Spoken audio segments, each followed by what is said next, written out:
Yo, what's up guys? Ha? Ito, madilim na po. Nandito po tayo ngayon sa beach ha. Dilim na. Ang dami na po lumilikod na gamo-gamo. Yan. Karamihan po lahat ay tatabihan na. Kasi tapos na po yung sunset. Ito po ang Erasking Vlog PH.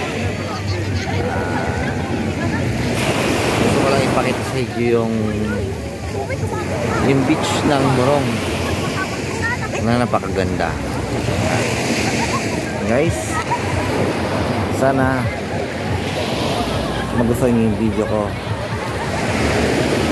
Simpleng video lang po ito para sa inyo, ha? Para masaya naman po kayo sa aking channel. Ito po ang Morong, Bataan na dinadayo po ng karamihan, lalo yung beach na to dahil ito po yung napakamalinis, saka malapit lang po sa Maynila, hindi po siya kalayuan para sa biyahe.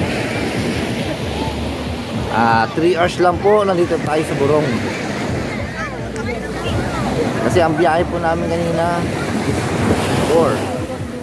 Dumating kami dito sa Pang-9 kasi hindi naman po tayo, wala naman tayo service na para tuloy-tuloy lang, nag-service lang po kami, kaya inabot po kayo ng 4 hours.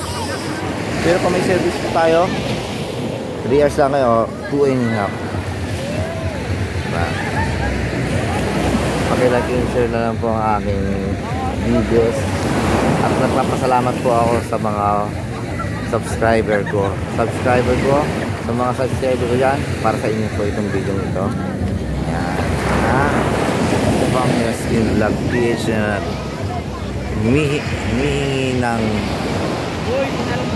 humihingi, hindi ako nagpamakawa, humihingi lang po ako ng konting oras para manood ng video sa akin, ha? Bilang isang vlogger,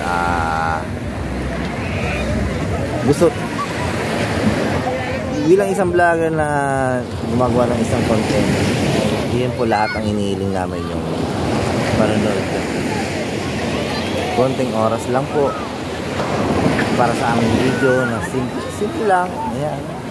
Pero napakahirap po gumawa ng isang content na ganun, kasi bihira lang po mangyari ito, lalo sa amin na bakasyonista lang. Ayan, ha? Kaya ito po ang lugar ko, tiga Morong po ako. Yan, ito ang province ko. Nandito po lahat, nandito yung magulang ko at mga kapatid ko. Kaya nagbakasyon kami, sama yung kapatid. Kaya sa mga subscriber ko dyan, sana mag-enjoy kayo sa panonood ng aking video. Ito ang Erasking Vlog PH. What's up?